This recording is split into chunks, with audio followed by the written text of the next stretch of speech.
हां, हे तुमचं आहे का? काय आलं दिसतं, खूप गचाळ दिसेल त्यात असं वाटतं मला.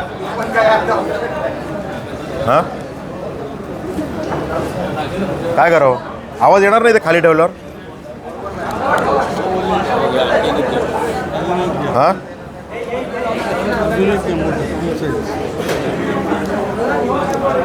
वर जागा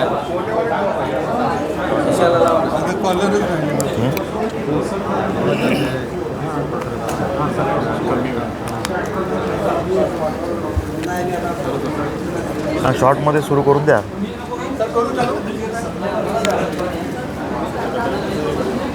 करूया ना.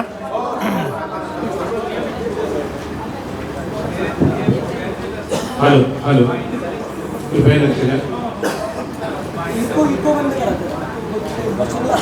सुरू करायचं का?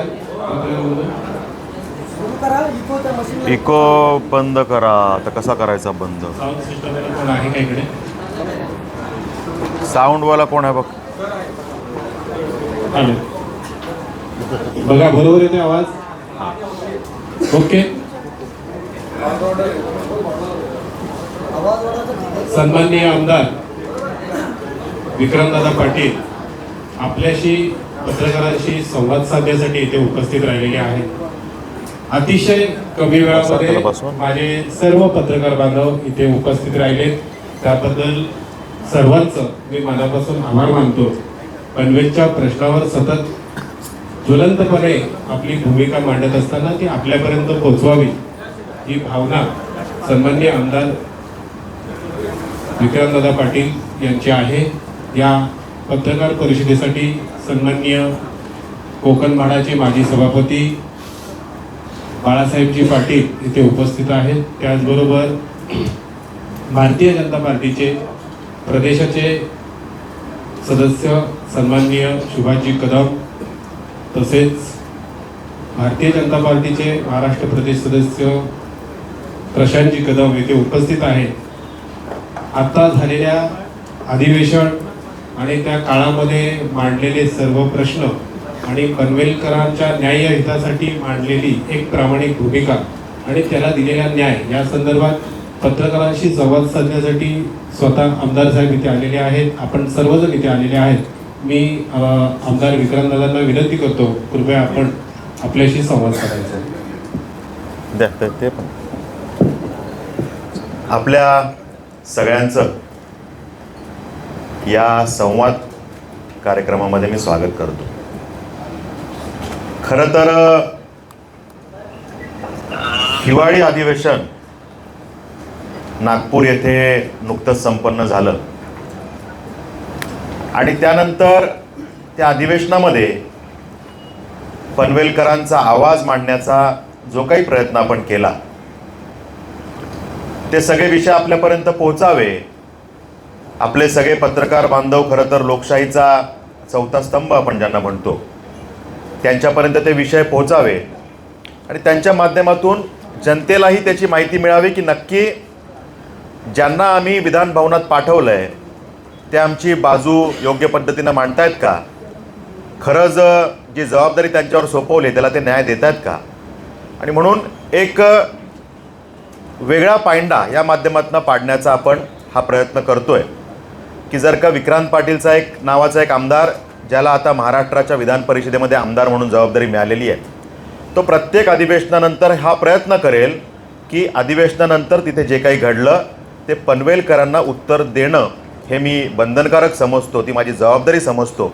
आणि म्हणून त्यांच्याप्रती आपली असलेली भावना ही या पत्रकार संवादाच्या माध्यमातून आपण प्रत्येक अधिवेशनाच्या नंतर करता येईल का हा प्रामाणिक प्रयत्न करणार आहोत. वेळेत कदाचित कधी पुढे मागे होऊ शकेल, पण आपला हा प्रयत्न नक्की असेल की ज्या पद्धतीनं आपण हा विषय सगळ्यांसमोर ठेवू. एवढ्या कमी शॉर्ट नोटीसवरती आपण सगळे या ठिकाणी उपस्थित झालात त्याबद्दल मी आपले सर्वप्रथम आभार व्यक्त करतो. खरं तर आमदार म्हणून जबाबदारी मिळाल्यानंतर जी काही कारकीर्द राहिली, 1 वर्ष 31 ऑक्टोबरला पूर्ण झाले आणि सुरुवातीचा कालावधी खरं तर सामान्य कार्यकर्ता ते आमदार हा एक स्टान्स चेंज व्हावा लागतो, एक मोड चेंज व्हावा लागतो. थोडा कालावधी त्यात जातो. जबाबदाऱ्या समजून घेणं, त्या जबाबदारीच्या माध्यमातून आपण पुढे ॲग्रेसिव्हली येणं, या सगळ्या विषयामध्ये काही कालावधी लागत असतो. पण जेवढ्या कमी कालावधीत हा प्रवास आपल्याला कमी करता येईल आणि आपल्याला लोकांच्या प्रश्नांसाठी संघर्ष करता येईल, प्रश्नांना न्याय मिळवून देण्यासाठी प्रयत्न करता येईल, तो आपण कमी कालावधीमध्ये करण्याचा प्रयत्न केला. आणि जी काही अधिवेशनं आत्तापर्यंत झाली, मग ते अर्थसंकल्पीय अधिवेशन असेल, नंतरचं पावसाळी अधिवेशन असेल आणि आता नुकतंच पार पडलेलं हिवाळी अधिवेशन असेल, या 3 अधिवेशनांच्या माध्यमातून आत्तापर्यंत आपण 251 वेगवेगळ्या विषयांना स्पर्श करण्याचा प्रयत्न केलेला आहे. त्याचं एक बुकलेट आपल्याला देण्यात आलेलं आहे आणि त्यात विस्तृत माहिती देण्यात आलेली आहे की नक्की कशा पद्धतीनं आपण या सगळ्या विषयांना टच केलं आहे, त्या माध्यमातून कशा पद्धतीनं त्या विषयावर आवाज उठवण्याचा प्रयत्न केला आहे. यामध्ये एकंदरीत तारांकित प्रश्न ज्याला आपण LAQ म्हणतो, आत्तापर्यंत 145 LAQ लावण्याचा आपण प्रयत्न केला. लक्षवेधी सूचना ज्या आहेत त्या आत्तापर्यंत 54 लक्षवेधी सूचना आपण त्या ठिकाणी प्रस्तुत केल्या. विशेष उल्लेख की ज्या विषयाला विशेष आपण मांडलं पाहिजे, विशेष उल्लेख हे आयुध जे असतं त्यामध्ये आपण आत्तापर्यंत 26 विषयांवरती चर्चा केलेली आहे. औचित्याचे मुद्दे यामध्ये आपण 17 विषयांवरती चर्चा केलेली आहे. अल्पकालीन चर्चा ज्यात विस्तृत बोलता येतं असे 2 महत्त्वाचे विषय आत्तापर्यंत आपण त्यात चर्चा केलेली आहे. आणि अर्धा तास चर्चा हे जे काही आयुध असतं त्यामध्ये आपण 7 अर्धा तास चर्चांवरती त्या ठिकाणी विषय मांडलेले आहेत. आणि त्यामुळे 251 वेगवेगळ्या विषयांवरती आपण त्या ठिकाणी विषय मांडण्याचा प्रयत्न केला. त्यातले अनेक विषय हे पूर्णपणे सुटले, काही विषय सुटण्याच्या मार्गावरती त्यांचा प्रवास सुरू झाला आणि अनेक विषय ते ज्याच्यामध्ये पाठपुराव्याची गरज आहे, येणाऱ्या कालावधीमध्ये यशस्वीपणे आपण तो पाठपुरावा करू. मला प्रामुख्याने या ठिकाणी सांगायचं आहे की जे काही 5-6 विषय जे ठळक आहेत की ज्याला खरंच ज्याचा इम्पॅक्ट पनवेलकरांच्या आयुष्यावर मोठ्या प्रमाणावर आहे, असे जे विषय त्यामध्ये होते की सगळ्यात सेन्सिटिव्ह विषय जो एअरपोर्टच्या अनुषंगाने येणारं नैना प्राधिकरण आणि नैनाच्या माध्यमातून ह्या भागामध्ये जे काही विकास अपेक्षित होता. 2013ला नैना आली आणि 13पासून 25पर्यंत 12 वर्षामध्ये नैना स्वतःची एक वीटसुद्धा लावू शकलं नाही. आणि त्यामुळे ह्या विषयामध्ये खरंच किती गुंता आहे यामध्ये अभ्यास करण्याचा मी प्रयत्न केला. आणि त्यानंतर ज्या पद्धतीनं सिडको सुलतानी मानसिकतेतून वागत होती की शेतकऱ्यांना विश्वासात न घेणं, हम करे सो कायदा ही भूमिका, आणि त्यामुळे त्या ठिकाणी कुठंतरी समन्वयाचा अभाव मला जाणवला. आणि मग शेतकऱ्यांच्या मागण्या वेगळ्या, सिडको करते वेगळी, आणि त्यामुळे जे काही अडचणी तयार झाल्या होत्या, म्हणजे सगळ्यात अडचण होती ड्रोन सर्वे केले होते, त्याच्यामध्ये या शेतकऱ्याची हद्द त्या शेतकऱ्याच्या जागेत घुसली आहे, त्याच्यामध्ये ड्रोनमध्ये ते दिसत नाही आहे. आणि त्यामुळे तुम्ही जेव्हा त्याला मोबदला द्यायला जाताय तेव्हा तो शेतकरी सांगतो तुम्ही मला 40% भूखंड दिला, पण त्या जागेवर तर ऑलरेडी इमारती आहेत, मी ह्याचा लाभ कसा घेणार.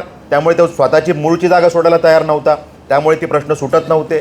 अनेक ठिकाणी ड्रोननी सर्वे केले गेले. यांनी सर्वे केला समजा उन्हाळ्यामध्ये त्यांना प्लेन टेबल लँड दिसली, त्यांनी तिथे 40% भूखंड, तिथे रिझर्वेशन टाकले, ॲम्युनिटीज टाकल्या. आणि त्यानंतर पावसाळ्यात कळलं की अरे हे तर तळं आहे, पावसाळ्यात तळं आहे, आणि उन्हाळ्यात उन्ही सर्वे केले. असे काही तुगलकी निर्णय केले होते. त्यांनी सर्वे ड्रोननी केला, त्यामध्ये स्ट्रक्चर दिसलं, त्या स्ट्रक्चरला त्यांनी म्हटलं की तिथे काही जागा आरक्षणं टाकून दिली, ते नंतर कळलं की ते स्मशानभूमी आहे. म्हणजे अशा प्रकारचे तुगलकी निर्णय, एक केस पेपर, त्याच्या नकाशासह आपण जेव्हा त्या सिडकोच्या बैठकीत दिलं, म्हणजे पहिल्या अधिवेशनात हा विषय मांडला, त्यानंतर आपण त्या ठिकाणी त्याच्या बैठका केल्या, मंत्री महोदयांबरोबर बैठका केल्या, आणि त्यानंतर सिडकोच्या जेव्हा चुका कळल्या तेव्हा सिडको MDलाही तोंडात बोट घालावं लागलं की आमच्या खाली इतका कानून चालला आहे. आणि मग मात्र ह्या विषयामध्ये फिजिकल सर्वेला सुरुवात झाली. नांदगावला सर्वे झाला, देवदला होतोय, विचुंब्याला होतोय. आता शेतकऱ्यांना विश्वासात घेऊन हा विषय पुढे सरकला आणि यामध्ये फिजिकल सर्वेला सुरुवात झाली, जेणेकरून आता हा विषय सामंजस्याने शेतकऱ्याला विश्वासात घेऊन कुठेतरी पुढे जाईल. यामध्ये रस्त्यामध्ये जाणाऱ्या ज्या जागा आहेत त्या जागा एखाद्याच्या शेतकऱ्याचं कन्स्ट्रक्शन तिथं असेल तर त्याचा तुम्ही मोबदला काय देणार आहे, त्याची पॉलिसी सिडकोनी ठरवली नाही आहे. त्याच्यामध्ये आपण सांगितलं की पॉलिसी तुम्ही तात्काळ ठरवली पाहिजे. रिडेव्हलपमेंट असेल तर रिडेव्हलपमेंटची पॉलिसी ठरवली पाहिजे की कशा पद्धतीने तुम्ही ह्यांना मोबदला देणार आहे, त्यांना FSI कसं देणार आहे. जी बांधकामं त्या ठिकाणी झालेली आहेत, सिडकोच्या नालायक भूमिकेमुळे ही बांधकामं झालेली आहेत. जर का 2013ला तुम्ही आले, त्यानंतर तुम्ही 4 वेळा तुमचे प्लॅन बदलले, जर का लोक तुमच्याकडे परमिशन मागायला आली, स्वतःची जागा, स्वतःचा 7-12 त्याच्यामध्ये परमिशन मागायला आले, त्याच्यानंतर तुम्ही त्यांना परमिशन देणार नाही, त्यांना लांबलचक यादी देणार आणि त्या यादीमध्ये जर का त्या पूर्तता होत नसतील तर तुम्ही सांगणार की आता तुम्हाला आम्ही परमिशन देऊ शकत नाही. तर शेतकऱ्यांनी स्वतःच्याच जागेवरती बांधकाम करायला थांबायचं का? मग शेतकऱ्यांनी नाईलाजाने ज्या काही बिल्डिंग्स बांधल्या, स्वतः झेपलं त्यांनी स्वतः बांधल्या, ज्यांना नाही जमलं त्यांनी जे बी केलं त्या बांधल्या. आता घरं बांधून झाली, अर्ध्या अधिक घरांचे रजिस्ट्रेशन झाले आणि याने पुढचे रजिस्ट्रेशन थांबवून ठेवले. आम्ही विचारलं की रजिस्ट्रेशन तुम्ही का थांबवता? तुम्हाला जे काही प्लॅनिंग करायचं सिडको म्हणून नाही ना म्हणून तुम्ही करा, पण रजिस्ट्रेशन तर महसूलचा विषय आहे, तुम्ही का ह्या विषयामध्ये खोडा घालताय? तर त्यांनी सांगितलं नाही, आम्ही ह्याच्यामध्ये आमच्या प्लॅनिंग अथॉरिटी आम्ही आहे आणि ह्याच्यामध्ये आम्ही हे होऊ देणार नाही. मग आम्ही त्या विषयाला मी परत त्याच्यात अभ्यास केला आणि त्यात बारीक बारीक गोष्टी काढून महसूलचा रोल वेगळा कसा आहे, सिडको नगरविकासच्या अंडर आहे, नगरविकासचा रोल कसा वेगळा आहे आणि तुम्ही अर्धे रजिस्ट्रेशन केलेत एखाद्या बिल्डिंगमधले, अर्धे कसे ठेवू शकता. दुसरा विषय की तुम्ही त्यांना परमिशन दिले नाही म्हणून ते झालेलं आहे. तिसरा विषय याच्यामध्ये आपण म्हटलं की तुम्ही सरकारी जागेवरची बांधकामं बऱ्याच वेळा आपण अधिकृत करतो. शेतकऱ्यांनी स्वतःच्या जागेवरती जर का 7/12वरती बांधकामं केली असतील तर तुम्ही त्यांना कसं काय रोखू शकता? म्हणजे तुम्ही त्यांना मान्यताही देणार नाही.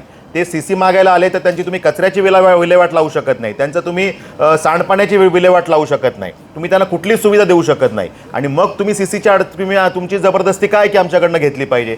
तुम्ही सगळ्या गोष्टी देण्यासाठी सुसज्ज नाही आहे. तुम्ही ज्या दिवशी सुसज्ज व्हाल तेव्हा त्यांच्यावर आग्रह करा. बरं, तुम्ही नाही ना आल्यानंतर तुम्हाला खात्री होती तर या 10-13 वर्षामध्ये तुम्ही हे कन्स्ट्रक्शन का होऊ दिले?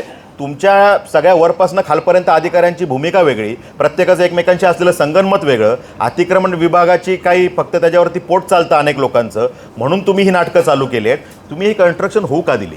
आता झाली, त्यात राहायला आलेले सामान्य नागरिक आहेत, त्यांनी घरं विकत घेतली आहेत, ते रजिस्ट्रेशन तुम्ही थांबवता कामा नये. असं सगळा विषय मांडून आपण त्यात सुरुवात केली आणि मला सांगायला अभिमान वाटतो की या रजिस्ट्रेशनचा पहिला टप्पा सुरू झाला. त्यामध्ये अनेकांचे रजिस्ट्रेशन सुरू झाले आणि नागरिकांना न्याय मिळाला. त्या ठिकाणी ग्रामस्थांचंही कल्याण झालं आणि रहिवासी जे या ठिकाणी राहायला आले होते त्यांनाही याच्यामध्ये न्याय मिळाला. दुसरे 2 टप्पे ह्यामध्ये आहेत. अजून त्याच्यावरती माझा संघर्ष सुरू आहे की नैनाने TPS मधून वगळलेला जो भाग आहे, नैना तिथे प्लॅनिंग करणार नाही आहे, पण तिथे तुमची आग्रह काय की आमची CC घ्या. त्यामुळे त्या भागामध्ये सुद्धा रजिस्ट्रेशन सुरू व्हावेत, हा दुसरा टप्पा आपण त्या ठिकाणी मागे लागतोय. तिसरा विषय यामध्ये आपण जो बघितला की ज्याच्यामध्ये खरं तर या अधिवेशनामध्ये आपल्याला खूप यश मिळालं त्या माध्यमातून म्हणू शकतो की गोरगरीब जनतेने सिडकोच्या माध्यमातून लॉटरीमध्ये लागलेली घरं ही त्या ठिकाणी घेतली. 1.5 लाख लोक सुरुवातीला आली होती. जेव्हा लॉटरी त्या ठिकाणी पसंती त्यांनी दाखवली, लॉटरीच्या मध्ये किंमत जेव्हा सिडकोने जाहीर केली, ती किंमत एवढी फुगवलेली होती आणि त्यामुळे त्या ठिकाणी सगळे लोक विड्रॉ झाले, बॅकआउट झाले आणि फक्त 19,000 लोक शिल्लक राहिले. त्यात पैसे भरायची वेळ आली तेव्हा 10,000 लोकांनी पैसे भरले. मग जर का एवढ्या मोठ्या प्रमाणावर ही तुमची योजना नॉन पॉप्युलर अनपॉप्युलर होते, त्याचं कारण काय? सिडकोने आत्मचिंतन करायला नको का? हा प्रश्न मी त्यांना विचारला. मागच्या अधिवेशनात हा विषय मांडला होता. त्यानंतर सातत्याने 3-4 महिन्याचा पाठपुरावा केला. ज्या ज्या प्लॅटफॉर्मवरती या बैठका घेता येतील त्या घेतल्या आणि त्याच्यानंतर उपमुख्यमंत्री महोदयांबरोबर ह्याची एक विशेष बैठक होणं गरजेचं होतं की ज्या बैठकीमध्ये या सिडकोच्या अधिकाऱ्यांच्या चुका आपल्याला पेतळत्यांचं उघडं करायचं होतं. पण दुर्दैवानं त्या 5 वेळा बैठका लागल्या आणि ते पोस्टपोन झाल्या. मग हिवाळी अधिवेशनाची वेळ आली. आता ह्यात विषय मार्गी लावावा ही भावना माझ्या मनात होती. मला त्या ठिकाणी विधानभवनात एंट्री करतानाच काही निदर्शनं करावी लागली आणि ज्या पद्धतीनं आपण एका ॲग्रेसिव्ह मोडवर गेलो, दुसऱ्या दिवशी ताबडतोब उपमुख्यमंत्री महोदयांना ती बैठक त्या ठिकाणी त्यांनी आयोजित केली आणि त्या बैठकीमध्ये सिडकोचे सगळे अधिकारी बोलवून घेतले. सगळे अधिकारी नागपूरला नव्हते, पण त्यांना तात्काळ कॉल केला आणि त्यांना त्या ठिकाणी बोलवून घेतलं आणि त्या बैठकीमध्ये साधारणतः चित्र असं होतं की 15-20 मिनिटांमध्ये अधिवेशन काळातल्या बैठका संपतात. तशीच बैठक गुंडाळावी या मोडमध्ये अनेक मंडळी सिडकोची आली होती. पण त्या ठिकाणी ती बैठक 1.25 तास चालली आणि त्यामध्ये सिडकोच्या प्रत्येक विषयावरती आपण जे काही प्रेझेंट केलं त्यामध्ये सिडकोच्या अधिकाऱ्यांकडे पण उत्तर नव्हतं. म्हणजे उदाहरणार्थ सांगायचं झालं तर सिडकोच्या अधिकाऱ्यांनी सांगितलं की नाही, आपण घरांच्या किमती एकदम योग्य ठेवल्या आहेत, त्या भागामध्ये जागांच्या किमतीच एवढ्या आहेत आणि त्यामुळे आपण तिथे काही योग्य रेट आहेत, काही कमी करण्याची आवश्यकता नाही. मी त्यांना विचारलं उपमुख्यमंत्री महोदयांसमोर की तुम्ही या घरांच्या किमती लावताना जागेची जी किंमत आहे ती घरांवरती लोड करणार नाही असं तुम्ही तुमच्या बोर्ड रिझोल्युशनमध्ये 2015ला म्हटलं आहे. मुख्यमंत्री महोदयांनी निर्देश दिलेत, मग या किमती तुम्ही का लावल्या? त्यांच्याकडे उत्तर नव्हतं. पण त्यांनी कागद चाळली, म्हणतात की साहेब आम्ही 25% फक्त लावले. म्हणजे 1 रुपया लावायचा नाही हे तुम्ही लिहिलं आहे, मग तुम्ही का त्यात लावल्या? ह्या EWS घरांसाठी तुम्हाला वेगळी प्रोव्हिजन आहे. ही काही जनरल घरं नाही आहेत, तुम्हाला गरिबांची घरं आहेत आणि प्रधानमंत्री आवास योजना आहे, प्रधानमंत्र्यांची कमिटमेंट आहे लोकांना आणि त्यामुळे तुम्ही घरं करताय. ह्याच्यामध्ये तुम्ही ह्या किमती घेता कामा नये. मग त्यात त्यांना तो मुद्दा जरा गडबडले. दुसरा विषय आपण त्यांना सांगितला की हे जे काही DPR तुम्ही सबमिट केले प्रधानमंत्री आवास योजनेला केंद्राला, त्याच्यामुळे तुम्ही म्हटलंय की या घरांच्या किमती आम्ही 20 ते 30 लाखाच्या मध्ये मर्यादित ठेवू. मग या किमती कशा काय 50, 60, 70, 80 लाखाकडे गेल्या? काय कारण आहे? आणि त्यात तुम्ही असंही लिहिलं आहे की जर का याच्यामध्ये किमती वाढल्या तर तो भुर्दंड सिडको सहन करेल. मग जर का तुम्ही असं स्वतः लिहिता आणि मग तुम्ही ओव्हररूल का करता? तर ह्या किमती तुम्ही त्या अनुषंगाने मर्यादित केल्या पाहिजे. तिसरा विषय त्यांना आपण सांगितला की तुम्ही जनतेच्या पैशाचे कस्टोडियन आहे. तुम्ही काय प्रॉफिट मेकिंग ऑर्गनायझेशन नाही आहे. तुम्हाला प्रॉफिट कमवायला अधिकार नाही आहे. 14,000 करोडचा तुमचा तो फक्त कन्स्ट्रक्शन खर्च आहे. 28,000 करोडची सेलिंग कॉस्ट तुम्ही घेता लोकांकडून. कशासाठी? काय गरज आहे? तुम्ही नो लॉस नो प्रॉफिटमध्ये काम केलं पाहिजे, ही तुमची भूमिका आहे. आणि तुम्ही तर स्वतःच्या पैशाचं व्याज लावण्याचंही काम त्यांनी केलं आहे. म्हणजे जे काही कंत्राटदारांना पैसे दिले गेले, सिडकोच्या माध्यमातून दिले गेले, ते जनतेचे पैसे आहेत. त्या पैशाचं व्याजसुद्धा आकारण्याचं काम हे त्यामध्ये केलं होतं. आपण त्याला जाब विचारला. उपमुख्यमंत्री महोदयांनी हे सगळं बघितलं. त्यांना त्या ठिकाणी सिडकोच्या अधिकाऱ्यांची कीव आली आणि त्यांनी सांगितलं की एक आमचा आमदार इतका अभ्यास करून तुमचीच कागद तुम्हाला दाखवतोय, तुम्हाला थोडं काहीतरी वाटलं पाहिजे. तात्काळ या विषयावरती पुन्हा काम करा आणि ह्या घरांच्या किमती कमी करण्यासाठी काय करता येईल ते करून माझ्याकडे या. हे निर्देश त्यांनी दिले. मी त्यांना हेही दाखवलं की ज्या पद्धतीनं या गोरगरीब जनतेसाठी तुम्ही हे प्लॅनिंग करता, तेव्हा सिडकोनी प्लॅनिंग करताना जेव्हा ट्रक टर्मिनल आहे, बस टर्मिनल आहे, रेल्वेसाठीच्या काही जागा आहेत, तिथे कुठे गार्डन्स आहेत, या सगळ्या जागा जेव्हा सिडको आरक्षित करते तेव्हा त्या जागांची किंमत सिडको टेंडर प्लॉटवर लोड करत असते. बिल्डरला जे प्लॉट दिले जातात त्या किमती ऑलरेडी लोड केलेल्या असतात, कारण ह्या जागांमधून उत्पन्न मिळणार नसतं. मग अशा वेळेला तुम्ही जर का त्या जागेची किंमत ऑलरेडी घेतली आहे तर मग पुन्हा तुम्हाला त्यामध्ये ह्या घरांवरती किंमत लोड करण्याची गरज काय? आणि त्याच्यामध्ये अजून एक मुद्दा होता की जागेवर कागदावर देताना गरिबांना घर दिलं आहे, EWSचं घर 292 स्क्वेअर फूट आणि घोषित केलं 322 स्क्वेअर फूट. नियमाने 322 स्क्वेअर फूट म्हणजे 30 स्क्वेअर मीटर द्यायला पाहिजे, पण देताना 292 आणि सांगतात आम्ही बैठका घेतल्या, आम्हाला सांगतात नाही नाही आम्ही साहेब मोजून देणार घर 322 स्क्वेअर फूट, ती काळजी करू नका. म्हटलं कसं देणार? बैठकीत मी विचारलं तर म्हटलं नाही साहेब ते आमचे जरा फ्लॉवर बेड असतात, बाल्कनी असतात. म्हणजे म्हटलं तुम्ही प्रायव्हेट बिल्डरसारखं करताय. प्रायव्हेट बिल्डर असाच करतो, प्लॅनिंगमध्ये वेगळं दाखवतो रेराला आणि मग त्या बाल्कनी आत घेतो, एन्क्रोचमेंट आत घेतो. मग तुम्ही प्रायव्हेट बिल्डर आहे का? तुम्ही सिडको आहे ना, तुम्हाला काही वाटत नाही का? मग ह्याच्यामध्ये सुद्धा उपमुख्यमंत्री महोदयांनी निर्देश दिले की हे तुम्ही चुकीचं करताय. कारण म्हटलं त्या व्यक्तीला घर उद्या विकायचं असलं 5 वर्षांनी तुमच्या नियमानंतर, तर त्याला 292 स्क्वेअर फूटचा पैसे देतील समोरची व्यक्ती. तो म्हणेल तुझ्या कागदावर 292च आहे, त्याला तेवढा लॉस करता का तुम्ही? अशा पद्धतीनं जेव्हा झालं तेव्हा त्या ठिकाणी ते कडक ताशेरे त्यांच्यावरती ओढले गेले आणि लगेचच दुसऱ्या दिवशी ह्याच्यावरती वर्किंग केलं गेलं आणि अधिवेशनाच्या अंतिम आठवड्याचा जो काही प्रस्ताव असतो त्याच्यामध्ये उपमुख्यमंत्री महोदयांनी या घरांच्या किमती तात्काळ कमी करण्याचे निर्देश जाहीर करून टाकले.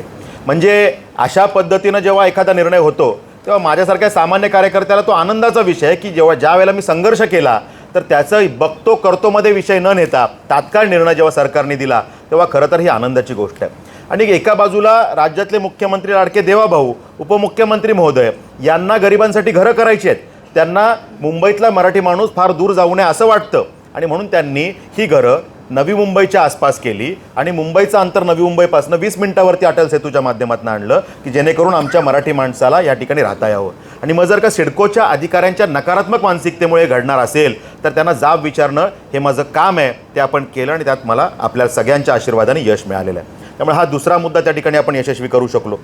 तिसरा मुद्दा यामध्ये म्हणजे ह्याचा मी परत मागे येतो, त्याचा क्वांटम सांगायचं झालं तर 67,000 घरांचा हा विषय आहे. 67,000 घरं, एका घरात 3-4 लोक राहतात, काही ठिकाणी 5 लोक राहतात. अगदी 4 जरी पकडले तरी 2.5 ते 3.5 लाख लोकांच्या आयुष्यावर थेट परिणाम करणारा निर्णय हा सिडकोच्या घरांची किंमत कमी करणार आहे.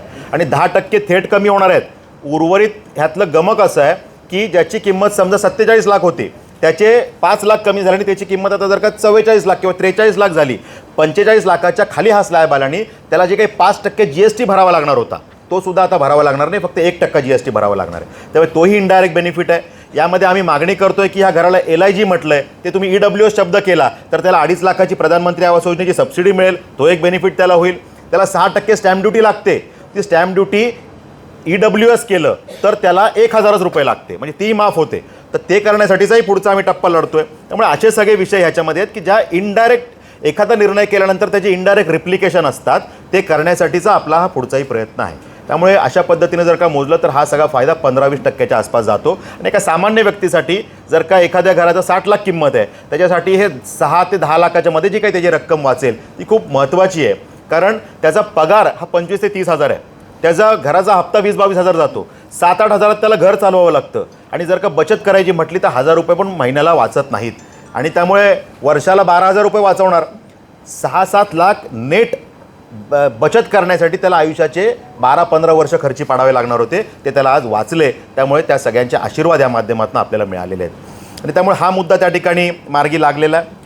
दुसरा मुद्दा आपण या ठिकाणी जो ठेवला होता, BMTC कर्मचाऱ्यांचा विषय होता. आपल्याला जर माहिती असेल तर 84 साली BMTC नावाची बस सेवा सिडकोच्या माध्यमातून जी होती ती बंद झाली. म्हणजे त्या काळात स्वर्गीय लोकनेते दिबा पाटील साहेबांचं जे आंदोलन होतं त्यामध्ये तत्कालीन मुख्यमंत्र्यांनी निर्देश दिले होते की बस सेवा सुरू राहिली पाहिजे. पण आपले सगळे ग्रामस्थ त्या ठिकाणी असल्यामुळे आणि बाहेरचं वातावरण ठीक नसल्यामुळे त्या बस सेवा सुरू नव्हत्या झाल्या आणि त्यामुळे रागारागाने ती बस सेवा तेव्हा बंद करण्यात आली होती. आणि एकाच वेळेला ही 1600 मंडळी बेघर त्या ठिकाणी आपण ज्याला म्हणू शकतो की बेरोजगार झाली होती. तेव्हापासून हा लढा सुरू आहे. म्हणजे 84 साली हा प्रश्न तयार झाला. माझा जन्म 84चा आहे. म्हणजे ज्या प्रश्नाचं वय आहे तेवढं माझं वय आहे. कदाचित त्या प्रश्न सोडवण्यासाठी की काय मला आमदार व्हावं लागलं, देवाने ते केलं असावं असं मला वाटतं. पण 42 वर्ष हा प्रश्न प्रलंबित होता. अनेकांनी प्रयत्न केला, सकारात्मक प्रयत्न केला आणि प्रयत्न करत असताना अनेक मॉडेल समोर आले. काहींनी म्हटलं भूखंडाचा त्या ठिकाणी मोबदला देऊ, काहींनी म्हटलं आर्थिक कंपन्सेशन देऊ, काहींनी म्हटलं याला गाळे देऊ. पण ह्याच्यामध्ये कुठलाच ठोस निर्णय निघत नव्हता. हा विषय आपण हातात घेतला, त्यात सातत्याने पाठपुरावा केला, त्यांना ज्या पद्धतीनं ह्यात अपेक्षित होते ती चर्चा आपण केली आणि सिडको असेल किंवा UD अतिरिक्त मुख्य सचिव असीम गुप्ताजी असतील यांच्याशी चर्चा करून ती फाईल साईन करून आपण फायनल करून आणली. 1547 कर्मचाऱ्यांना 10-10 लाख रुपयाचा मोबदला याची मंजुरी झाली. पैसे मिळायला सुरुवात झाली. 100हून अधिक लोकांना हे पैसे अकाउंटमध्ये मिळाले. प्रत्येकाला 10 लाख रुपये अकाउंटमध्ये जात आहेत. आणि ह्या सगळ्यांची वयं जर आपण बघितली 80-90 वर्षाची ही वयं आहेत, एज ग्रुप आहे. अनेकांचे त्या ठिकाणी मयत दुर्दैवाने ते झाले, त्यांचे वारस त्या ठिकाणी आहेत जे आपल्याकडे पाठपुराव्यासाठी येतात. त्यामुळे अशा पद्धतीने ही स्थिती आहे आणि त्यामुळे त्यांचे आशीर्वादसुद्धा आपल्याला त्या माध्यमातून मिळू शकले आणि हा सुद्धा प्रश्न त्या ठिकाणी मार्गी लागला. ह्याचा क्वांटम जर बघायचा झाला तर साधारणतः 157 कोटीचं वाटप या माध्यमातून त्या ठिकाणी होणार आहे. त्यामुळे हा एक महत्त्वाचा विषय त्या ठिकाणी होता. यामध्ये सिडकोच्या घरांच्या गुणवत्तेचा विषय आपण या अधिवेशनात मांडण्याचा प्रयत्न केला की या बिल्डिंग्स आपण बांधताय, एका बिल्डिंगमध्ये 3-3, 4-4 हजार घरं आहेत, पण त्या घरांची गळती कशा पद्धतीनं आहे. बाहेरनं तर गळतं आहे पण वरून जर बघितलं तर स्लॅब्स जे आहेत स्लॅबमधून वरच्या मधल्यावरनं खाली पाणी गळते धो. ते काही विषय त्याच्यामध्ये होते. त्याच्यामध्ये क्वालिटीचे विषय तर होते पण सिडको ऐकतच नाही, सिडकोला ऐकूच येत नाही त्यांचे प्रॉब्लेम्स. हा एक प्रॉब्लेम होता. मी सांगितलं की आपल्याला ऐकण्याचं एक व्यासपीठ तयार करावं लागेल. जर का त्या बिल्डिंग्सचे घरं गळत आहेत, त्यांच्या समस्या आहेत, त्यांचे मेंटेनन्स चार्जेसच्या अडचणी आपण करून ठेवल्या आहेत, तर सिडकोकडे ऐकणारं एक प्लॅटफॉर्म तयार करावं लागेल. तुम्हाला त्या ठिकाणी सिडकोची तक्रार केली की कॉन्ट्रॅक्टरचा कोणीतरी माणूस जातो, टेम्पररी डागडुजी करतो आणि परत येतो. मग तुम्ही अशा पद्धतीने करून चालणार नाही. तुमचा डिफेक्ट लायबिलिटी पिरियड म्हणजे डागडुजी करणं आणि त्या घराला मेंटेन करण्याचा पिरियड जर 10 वर्ष आहे, तो पिरियड तुम्ही वाढवला पाहिजे. तुम्ही 5 वर्षांनी तो पिरियड वाढवून द्या. ही सुद्धा मागणी आपण त्याच्यामध्ये केलेली आहे. त्याचबरोबरीने त्यांना मेंटेनन्स चार्जेस जे आहेत सुरुवातीला 2 वर्षाचे चार्जेस एकत्र घेतात, पण नंतरचे चार्जेस जे आहेत ते 5-5 वर्षाचे चार्जेसांना एकत्र मारलेत. मग जर का सामान्य परिवाराला 2 लाखाचं बिल एकत्र जर सिडकोने दिलं मेंटेनन्सचं, तो कसं काय भरणार. म्हणजे मगाशी मी सांगितलं 30,000 पगार, 7,000 वाजतात घर चालवण्यासाठी, त्यात हा कारभार करायचा. आता कसं काय समान हप्ते जरी त्याला 12 महिन्याचे करून दिले तरी तो पैसे भरणार कसे 2 लाख रुपये. तुम्ही वेळच्या वेळी का नाही दिलं, हा एक विषय. दुसरा विषय त्याला आपण जोडला की जर का ह्या सगळ्या घरांसाठी तुम्ही सर्व्हिसेस देता म्हणता मेंटेनन्सचे, कसले पैसे घेतले. 2 वर्ष कोरोना कालावधी होता, ना तुम्ही त्यांचा कचरा उचलला, ना लिफ्ट मेंटेनन्स केला, ना गार्डन मेंटेन केले. तुम्ही केलं काय. सिक्युरिटी गार्ड तुम्ही 10-12 द्यायचे होते, 2-2 ह्या गेटला 2 त्या गेटला 2 दिले. म्हणजे सर्व्हिसेस पूर्ण न होता बिल मात्र तुम्ही पूर्ण मारलं आहे. तर हे अमान्य आहे आणि ह्याच्यामध्ये तुम्ही त्याच्यावरती मार्ग काढला पाहिजे. त्यासाठीची तातडीची बैठक अधिवेशनानंतर होणार आहे. त्यामुळे अशा पद्धतीने तेही विषय आपण मांडले. स्वप्नपूर्ती सोसायटीचा विषय आपण मांडला की त्या ठिकाणी प्लॅनिंगमध्ये त्याच्या ठिकाणी त्यांना एक शॉपिंग मॉल होता, त्या ठिकाणी त्यांना हेल्थ सेंटर होतं. हे सगळं करताना शेवटी सामान्य माणूस जेव्हा बघतो तेव्हा तो म्हणतो की मी जर घर घेतो तर ह्या फॅसिलिटीज अम्युनिटीज मला मिळणार आहेत म्हणून त्यांनी घर घेतलं. पण सिडकोने नंतर ते प्लॅनिंग बदललं आणि तिथे शॉपिंग मॉल काढलं आणि अजून 2 बिल्डिंग बांधून विकून टाकल्या. त्यातून तुम्ही नफा कमवला ना, त्यांचं तुम्ही नुकसान केलं ना, मग किमान आता मेंटेनन्स चार्जेस तरी माफ करा.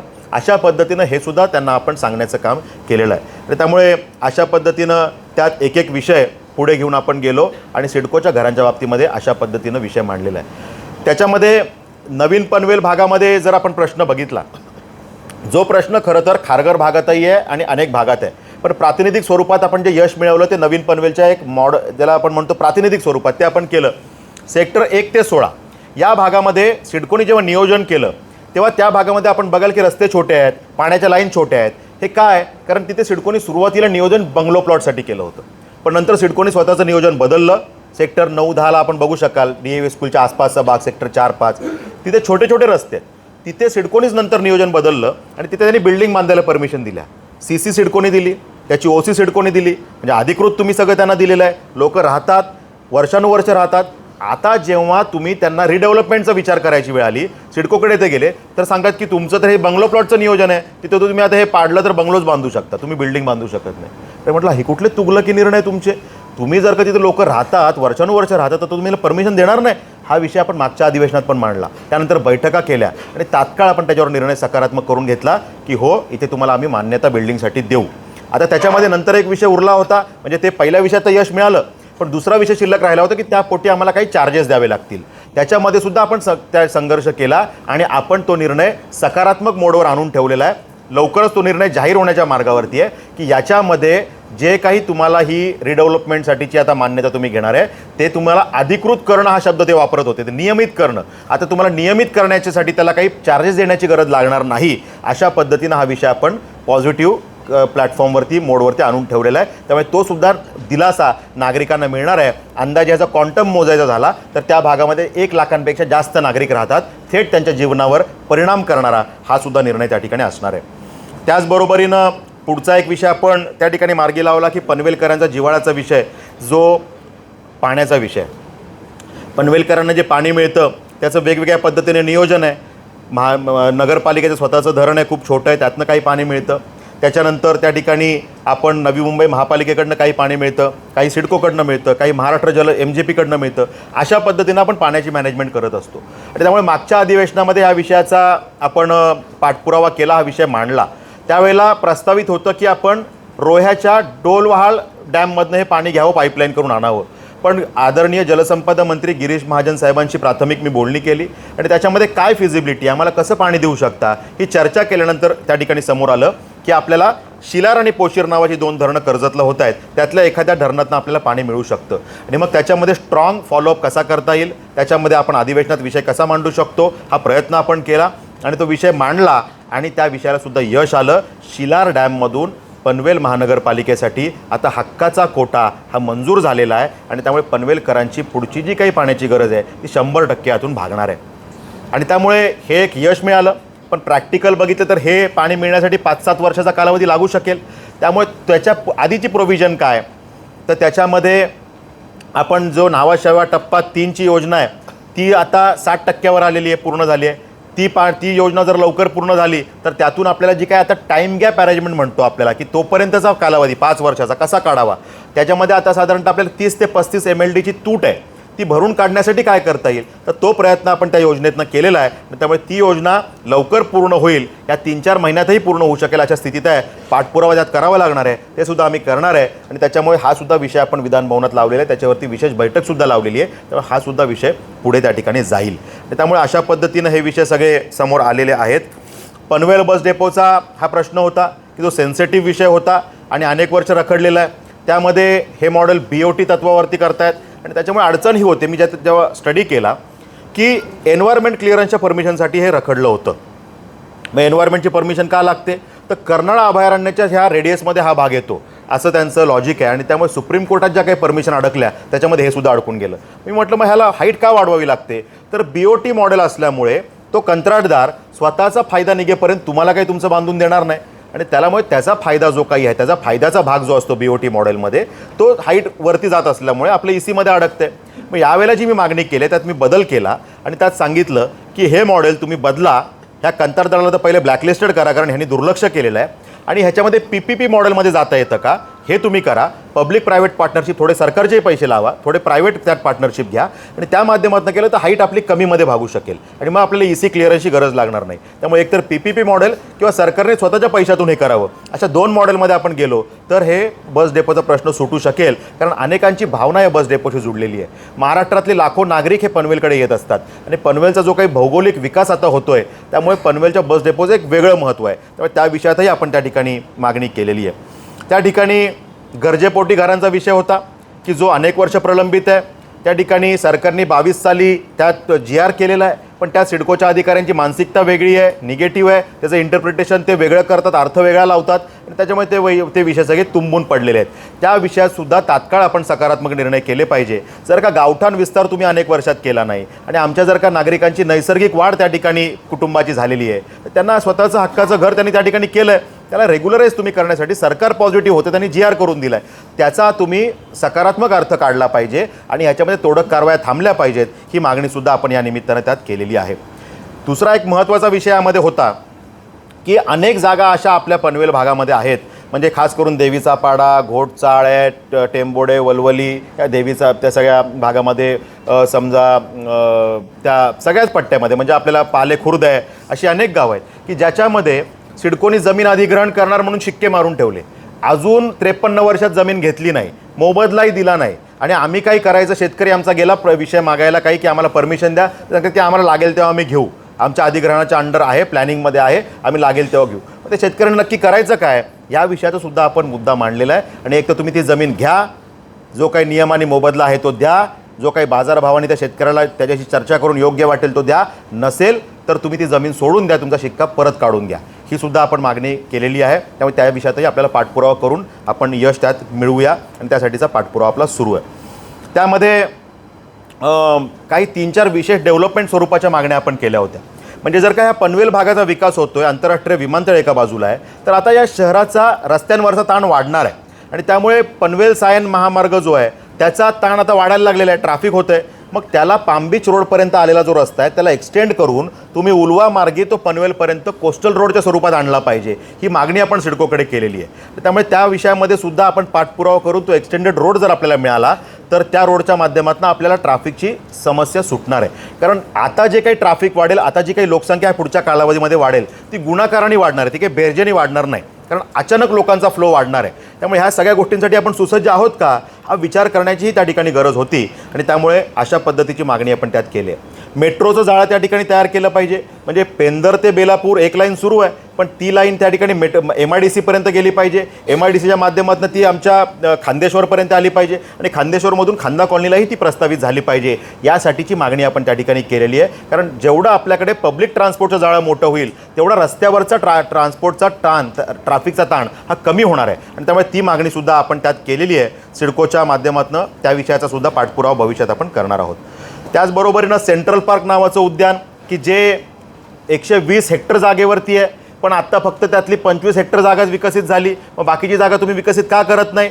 2010पासून तुमचा हा विषय प्रलंबित आहे. 15-15 वर्ष तुम्हाला लागतात का? त्या ठिकाणी एखादं आंतरराष्ट्रीय दर्जाचं थीम पार्क असावं, डिझनीलँडच्या धर्तीवरती एखादा प्रस्ताव असावा असं तुम्हाला वाटत नाही का? मध्ये हा प्रस्तावाचा विचार सिडको करत होते, पण नंतर हा कुठे विषय अडकला, कोण झारीतले शुक्राचार्य आहेत हे सुद्धा शोधण्याचं मी सांगितलेलं आहे. त्याच्यामुळे त्या विषयाची सुद्धा तातडीची बैठक ही आपण लावायला सांगितली आहे, जेणेकरून तिथे चांगलं काहीतरी नियोजन. शेवटी पनवेलकरांना पायाभूत सुविधांच्या व्यतिरिक्त तुम्ही काही देणार आहे की नाही? जर का या शहराला आंतरराष्ट्रीय दर्जाचं शहर हे होणार आहे, जर का नवी मुंबई आंतरराष्ट्रीय विमानतळ आहे तर त्या अनुषंगाने थीम पार्क, अम्युजमेंट पार्क, उच्च दर्जाच्या लायब्ररीज, त्या ठिकाणी चांगले इंडोर आउटडोर स्टेडियम, ह्या सगळ्या गोष्टींची गरज आहे. चांगली दर्जेदार उद्यानं ह्या सगळ्यांची गरज आहे आणि त्यामुळे हे सगळे विषय आपण या अधिवेशनात मांडलेले आहेत.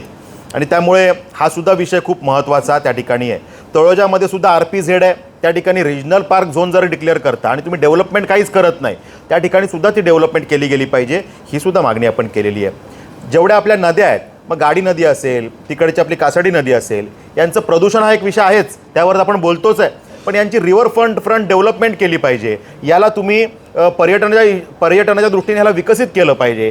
ही सुद्धा मागणी आपण त्यात केली आहे. कारण नैनाच्या भागात त्या सगळ्या गाडी नदीचा भाग येतो, त्यामुळे नैनानी जर का तुमच्या फक्त आर्थिक फायद्याचे विषय तुम्ही बघताय, पण नागरिकांना पर्यटनाच्या दृष्टीने चांगलं काय, आमच्या लोकल ग्रामस्थांना त्या ठिकाणी आर्थिक उत्पन्नाचं साधन तयार होईल असं तुम्ही काय करताय, त्या अनुषंगाने रिव्हरफ्रंट डेव्हलपमेंट हा सुद्धा विषय आपण त्यात घेतलेला आहे. त्यामध्ये तळोजामध्ये जी काही ट्रॅफिक समस्या आहे MIDCमध्ये, तिथे पार्किंगचा प्लॉट एक्स्ट्रा असावा ही मागणी आपण त्या ठिकाणी केली आहे. मुख्यमंत्री महोदयांनी स्वतः त्याच्यामध्ये निवेदन करून आपल्याला सकारात्मक सगळं लाईन लावून दिलेली आहे. तर त्या विषयाचा पाठपुरावा पण आपला सुरू आहे. लवकरच त्या ठिकाणी आपल्याला हक्काचा एक वेगळा एक्स्ट्राचा भूखंड त्यात मिळू शकेल, जेणेकरून पार्किंगची समस्याही कमी होईल. त्यामुळे ट्रॅफिकची समस्या कमी होऊ शकेल. हा एक विषय आपण त्यात म्हटलेला आहे. कामगार वर्ग आपल्या भागात खूप मोठ्या प्रमाणात राहतो. मग तळोजा MIDC असेल, जव्हार MIDC असेल किंवा रिलायन्स पाताळगंगा त्या भागात, रासायनिक पाताळगंगा भागात काम करणारी मंडळी राहतात पनवेलला. अशांसाठी एखादं ESIC हॉस्पिटल असावं ही मागणी आपण केलेली आहे. तळोजामध्ये ह्या विषयाचा पाठपुरावा आपण करतोय. महसूल डिपार्टमेंटच्या माध्यमातून त्याची जमीन मिळावी आणि हॉस्पिटल ESICनी करावं असा आपण प्रस्ताव आहे. सिडकोकडे पण आपण या विषयाची मागणी केलेली आहे. त्यामुळे तात्काळ ह्या विषयात सुद्धा कसं मार्गी लागू शकेल हा आपण प्रयत्न करतोय. दुसरा विषय मी या ठिकाणी प्रामुख्याने सांगितला की या भागामध्ये नियोजन प्राधिकरण म्हणून सिडको आहे. आता स्थानिक स्वराज्य संस्था महापालिका आहे आणि त्या ठिकाणी जर का अशा MSRDCच्या माध्यमातून काही आता भागात नियोजन केलं जातं आहे, मग ह्याच्यामध्ये जर का ह्या 3 अथॉरिटी काम करणार असतील तर महापालिकेची कामाची प्रायोरिटी वेगळी, सिडकोची कामाची प्रायोरिटी वेगळी, त्या ठिकाणी MSRDC वेगळंच काहीतरी करते, MMRD त्यांचा काहीतरी मध्येच कॉरिडॉर आणते आणि याच्यामध्ये सफर होतोय तो आमचा इथला नागरिक. त्यामुळे जे त्याला पाहिजे ते तुम्ही करताय का, हा विषय जर का मार्गी लावायचा असेल तर या चौघांचा समन्वय असण्याची गरज आहे. आणि म्हणून महापालिका त्याचा जबाबदार प्रतिनिधी, MMRDAचा जबाबदार प्रतिनिधी, सिडकोचा जबाबदार प्रतिनिधी आणि अजून कुठलं प्राधिकरण असेल तर त्यांचा जबाबदार प्रतिनिधी आणि इथले लोकप्रतिनिधी अशांची एक समन्वय समिती असली पाहिजे. आणि पुढच्या 2-3 वर्षाचं तुम्ही काय नियोजन करताय, शॉर्ट टर्म प्लॅनिंग काय आणि लाँग टर्म प्लॅनिंग काय, हे त्या ठिकाणी चर्चा करून आपण पुढे गेलं पाहिजे. अशा पद्धतीने एका समन्वय समितीची सुद्धा आपण या निमित्तानं मागणी केलेली आहे. ज्या पद्धतीनं सिडको प्लॉट देताना महापालिकेला अडचणी करते, म्हणजे पार्किंगसाठी महापालिकेकडे प्लॉट नाही आहेत, पार्किंगची समस्या आपण बघता, रस्त्यावर गाड्या लागत आहेत. आम्हाला त्या ठिकाणी पार्किंगचे प्लॉट सिडकोने दिले पाहिजेत ही मागणी आपण त्या ठिकाणी केली. मटन मार्केट, चिकन मार्केट उघड्यावरती विकलं जातं आहे, त्या ठिकाणी त्यांचे बंदिस्त मार्केट असावे ही मागणी आपण त्या ठिकाणी केली. त्यासाठी प्लॉटची आवश्यकता आहे, ते तात्काळ सिडकोने दिले पाहिजेत हे आपण सांगितलं आहे. आपल्याला एखादी सेंट्रल लायब्ररीच्या धर्तीवरती एखादी चांगली दर्जेदार लायब्ररी या ठिकाणी असावी अशी आपण मागणी केलेली आहे. त्यामध्ये आपल्याला इनडोर आउटडोर स्टेडियम चांगल्या दर्जाचं असलं पाहिजे ही त्या ठिकाणी मागणी आहे. त्यामुळे अशा प्रकारच्या मागण्या ज्या या शहराला खरं तर वेगळं रूप देणार आहे. शेवटी शहर वाढताना जर का फक्त त्याची भौगोलिक विकास होत राहिला, त्याचा जर काही इन्फ्राचा विकास होत राहिला, रस्ते होत आहेत, बिल्डिंग बनत आहेत, फक्त सिमेंट कॉन्क्रीटचं जंगल करणं हा काही आपला उद्देश असता कामा नये. त्यामुळे या शहराचं सांस्कृतिक काही वारसा आहे तो जपला पाहिजे. इथे कला, क्रीडा, सामाजिक, सांस्कृतिक, शैक्षणिक हा सर्वांगीण विकास व्हायला पाहिजे आणि यासाठी सिडकोने या सगळ्या गोष्टींची अवेलेबिलिटी करून दिली पाहिजे. सिडकोला काही जमीन कोणाकडनं घेऊन यायची नाही आहे. गोरगरीब जनतेची जमिनी कवडीमोल भावात त्यांनी घेतल्या आहेत आणि त्यांना 160 हेक्टर जमीन, 160 स्क्वेअर किलोमीटर जमीन ही महसूल खात्यांनी मोफत दिलेली आहे. त्यामुळे ह्या सगळ्या सोयीसुविधा सिडकोनी तात्काळ द्याव्या ही सुद्धा मागणी आपण त्या ठिकाणी केलेली आहे. आमच्या पनवेलमध्ये तालुका पोलीस स्टेशनच्या समोर जो भूखंड आहे आपण बघता की जिथे पोलिसांची घरं ही खूप दुर्दैवी दुर्लक्षित अवस्थेमध्ये आहेत, त्यांना त्या ठिकाणी चांगल्या दर्जाची घरं बांधून मिळावी यासाठीचा सातत्याने पाठपुरावा यापूर्वीपासून मी करतोय आणि त्यामुळे तात्काळ ही घरं व्हावीत यासाठीचा विषयसुद्धा आपण त्या ठिकाणी मांडलेला आहे.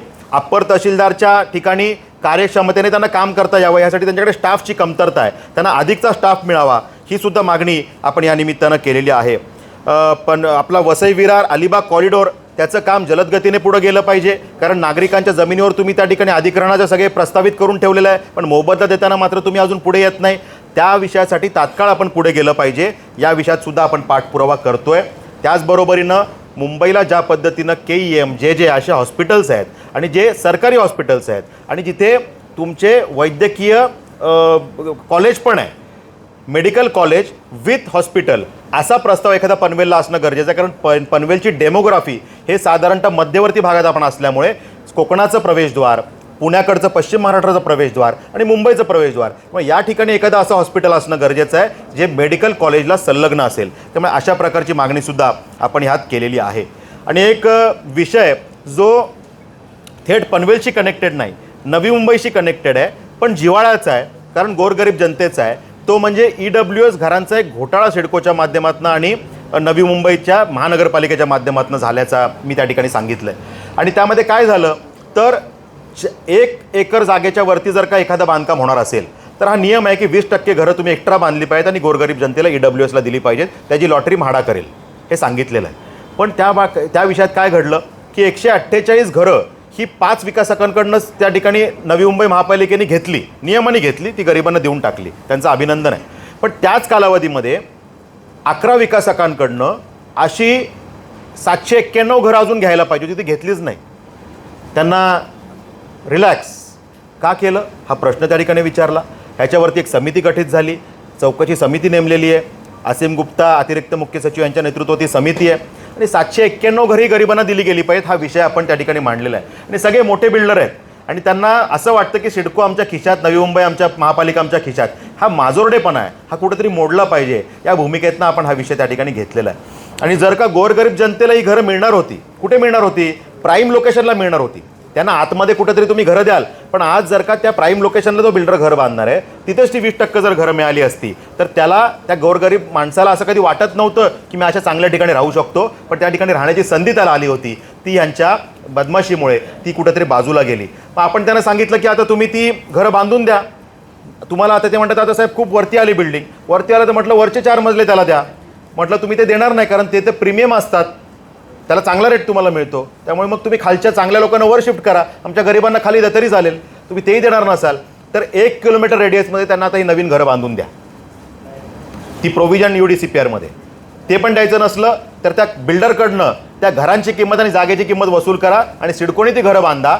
पण कशा किमतीमध्ये? म्हाडा जशी गरिबांना गरीब रेटमध्ये, कमी रेटमध्ये घरं देते ना, त्या रेटमध्ये बांधा आणि त्या गरिबांना द्या आणि त्या बिल्डरकडनं पैसे वसूल करा. हे सुद्धा आपण सांगितलेलं आहे आणि त्या विषयात सुद्धा आपण पाठपुरावा करतोय.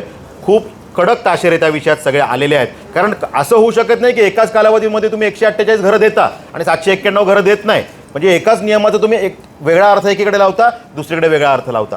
अशा पद्धतीनं हे सगळे विषय मांडण्याचा आपण प्रयत्न केलेला आहे आणि त्यामुळे राज्यस्तरीय अनेक विषय मांडलेले आहेत, ते मी आता सांगत नाही.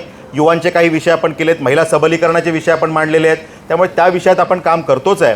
पण पनवेलकरांसाठी पनवेल, कामोठा, कळंबोली, खारघर, तळोजा, खांदा कॉलनी, पनवेल, नवीन पनवेल या सगळ्या भागातल्या नागरिकांसाठी जे काही हक्काचं मांडता येईल, त्यांचे प्रश्न मांडता येतील, हा प्रयत्न आपण केलेला आहे. आजूबाजूचा जो भाग असेल, करंजाडे असेल, उलवे असेल, वडगर असेल, या सगळ्या भागाचे जे काही प्रश्न असतील तेही या माध्यमातून मांडण्याचा आपण प्रयत्न केलेला आहे. त्यामुळे ही सुरुवात आहे. हे सगळं आपल्यापर्यंत पोहोचणं गरजेचं होतं असं मला वाटतं आणि त्यामुळे हे आपण आज संवाद कार्यक्रम ठेवला. मी या माध्यमातून मला जे सांगायचं होतं ते आपल्यासमोर ठेवलेलं आहे आणि ह्याचे सगळे विस्तृत आपल्याला मी त्या ठिकाणी सेटसुद्धा दिलेला आहे. मला जे सांगायचं होतं ते संपलेलं आहे. आता आपल्याला काही विचारायचं असेल तर आपण विचारू शकतो. आपण जवळजवळ 100% प्रश्न विचारले, त्यातले 90% प्रश्न नगरविकास खात्याचे होते. आता आपण जे प्रश्न विचारले एकाने एक एक करून विचारू. नंतर तुम्ही आपण जे 100% प्रश्न विचारले त्यातले 90% प्रश्न हे सिडकोशी रिलेटेड, अर्थात नगरविकास खात्याशी रिलेटेड होते. गेल्या अनेक वर्षांपासून 70 पासून हा संपूर्ण जो भाग आहे तो अर्थातच सिडको किंवा नगरविकास खात्याचं वर्चस्व असलेलं आहे, म्हणजे सिडको असल्या कारणाने. दुर्दैवाने एकदाही इथे कधीही नगरविकास खात्यामध्ये आपल्या भागातला मंत्री आला नाही. आता देखील हे सगळं आहे ते खातं दुसऱ्याकडे, म्हणजे तुम्ही भारतीय जनता पार्टीच्या आहात, परंतु आता हे जे खाते आहे ना हे उभाटाकडे आहे, सॉरी म्हणजे शिवसेनेकडे आहे. या सगळ्या गोष्टींमुळे हा घोळ आहे की खरोखरच अधिकारीच माजूर आहे. तुम्हाला नाही. काय चुकलेलं आहे? बघा ह्याच्यामध्ये कसं आहे की आपला जो भाग आहे 344 स्क्वेअर किलोमीटरवरती सिडको आहे आणि आपला जर भाग म्हटलं तर 110 स्क्वेअर किलोमीटर महापालिकेचा भाग आणि आता नैनाचा नवीन विकसित होणारा भाग, हा सगळा भाग सिडकोकडे असल्यामुळे आपले सगळे प्रश्न 90% सिडकोशीच रिलेटेड. आणि सिडकोची भूमिका, सिडको म्हणजे कोण? सरकार, पण त्याचे अधिकारी हे माजोरडे आहेत. मी वारंवार सांगतो की त्यांना असं वाटतं की मी अधिवेशनात ऑन रेकॉर्ड सांगितलं की ईस्ट इंडिया कंपनीला लाजवेल अशा पद्धतीची यांची भूमिका आहे. यांना वाटतं मी मालक आहे. तर ह्यांना सांगण्याची गरज आहे की तुम्ही मालक नाही आहे, तुम्ही जनतेच्या पैशाचे कस्टोडियन आहे आणि त्यामुळे तुम्ही जनतेला सेवा देण्यामध्ये तुमचं लक्ष केंद्रित करा, हे आपण सांगितलं. आणि त्यामुळे सरकारची भूमिका ही खूप सकारात्मक आहे. खातं कोणाकडे असलं तरी आज भारतीय जनता पार्टी, शिवसेना आणि राष्ट्रवादी काँग्रेस या तिघांचा सरकार म्हणून खूप चांगला समन्वय आणि ताळमेळ आहे. आणि त्याच्यामुळे तुम्ही ह्याच्यातून उदाहरण बघा ना, भाजपच्या आमदारांनी विषय मांडला पण नगरविकास मंत्री आणि उपमुख्यमंत्री महोदयांनी तात्काळ रिलीफ दिला की नाही? लोकांना त्या ठिकाणी न्यायाची भूमिका लगेच घेतली मुख्यमंत्री महोदयांनी त्यात ब्रीफ केलं की हे तात्काळ केलं पाहिजे. त्यामुळे मुख्यमंत्री महोदय उपमुख्यमंत्री महोदय ही खूप ट्युनिंगनी एकत्रितपणे हँड इन हँड काम करत आहेत. त्यामुळे ती अडचण नाही आहे. अडचण असते की सरकारची भूमिका प्रामाणिक आहे, पण खाली काम करणारे शेवटी एक्झिक्युशन करणारे अधिकारी आहेत आणि त्यांनी वर्षानुवर्ष त्यांना सवय लागलेली आहे त्या ठिकाणी नफेखोरीची, आणि त्यामुळे त्या माध्यमातून हा विषय ते करायला बघतात. म्हणजे मी त्यांना सांगितलं मागच्या EWSच्या त्या नवी मुंबईच्या घरांच्या विषयामध्ये की मी त्यांना म्हटलं बिल्डरची ओसी थांबवा ना तुम्ही, का नाही थांबवत? तो म्हणतात साहेब ओसी थांबवली ना त्याच्यामध्ये नागरिकांना त्रास होईल. म्हटलं तुम्ही नागरिकांचा कधीपासून विचार करायला लागले? इथे नैनाच्या ठिकाणी आमची घरं तोडायला येतात तेव्हा आम्ही सांगतो नागरिकांना त्रास होईल थांबा, तेव्हा तुम्ही थांबत नाही. ते नागरिक वेगळे कारण ते गरीब आहे आणि इथे सगळे प्रीमियम लोक राहणार आहे, म्हणून तुम्हाला ह्या नागरिकाची चिंता आहे का? तुम्हाला नागरिकाची चिंता नाही आहे, तुम्हाला त्या बिल्डरची चिंता आहे. त्यामुळे अशा पद्धतीने सिडकोच्या अधिकाऱ्यांची मानसिकता ठेचण्याची गरज आहे. तीच ठेचली की सगळं सुतासारखं सरळ होणार आहे आणि त्या ठिकाणी आवाज कोणीतरी उचलावा लागेल. म्हणजे तुम्ही जोपर्यंत सरकारचे निर्णय तळागाळापर्यंत पोहोचवण्याचं काम आमदारांचं, लोकप्रतिनिधींचं आहे. त्यामुळे ते आम्हाला करावं लागेल. कारण जर का त्या निर्णयाला, त्या विजनला कोणीतरी बासनात गुंडाळून ठेवणार असेल तर त्या ठिकाणी त्यांना जी समजते ती भाषा बोलावी लागेल. ती बोलण्याचा आपण कालही प्रयत्न केला, आजही केला आणि उद्याही करू.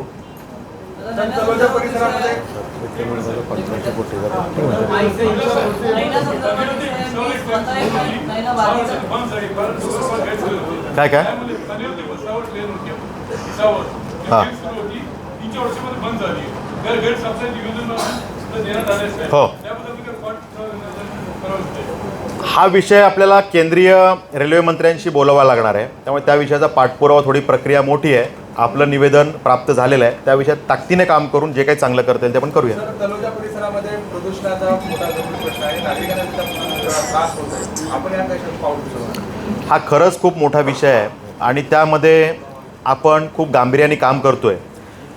काही कंपन्यांच्या माध्यमातून काही ठराविक काळामध्ये असे काही प्रदूषित करणारे गॅसेस हे रिलीज करण्याचा प्रयत्न त्या ठिकाणी होतो आहे. मग ते हवेचं पोल्युशन असेल किंवा वॉटर पोल्युशन असेल, हे दोन्ही विषय त्या ठिकाणी घडत आहेत. आणि त्यामध्ये पर्यावरणचे जे अधिकारी आहेत त्यांना चांगल्या पद्धतीनं ह्यात आपण निर्देश देण्याचं काम केलेलं आहे. त्यांची बैठक त्या विषयाची घेतलेली आहे. त्यामुळे ह्यात कडक कारवाई थोडीशी करावी लागणार आहे. काय झालं आहे, वर्षानुवर्ष माल प्रॅक्टिसेस, चुकीच्या प्रॅक्टिसेस सुरू आहेत, त्यामुळे सवयी लागलेल्या आहेत. त्यामुळे पुन्हा असंच होतं की सरकारची भूमिका आहे की हे थांबलं पाहिजे. अधिकाऱ्यांच्या माध्यमातून आता काय चालतं हे सगळ्यांनाच माहिती आहे. ते जे निदर्शनाला येईल तिथे ठेचण्याचं काम हे आम्हाला करावं लागणार आहे. पत्रकार एक चौथा स्तंभ म्हणून आपणही ते वेळोवेळी करत असता, पण आपण सगळे मिळून या विषयात चांगलं काय करता येईल ते नक्की केलं पाहिजे. शेवटी पनवेलकरांना मोकळा श्वास घेता यावा यासाठीची आपली सगळ्यांची जबाबदारी आहे, ते आपण ताकदीनं करू. यासाठीचं एक स्क्वॉडसुद्धा विशेष आपण करायला सांगितलं आणि ते सुद्धा ज्याला आपण पोल्युशनसाठी स्पॉटला व्हिजिट करणं आणि तात्काळ कारवाई करणं, त्या भरारी पथक ज्याला म्हणतो तसं एक तयार करण्याचं सुद्धा आपण सांगितलेलं आहे.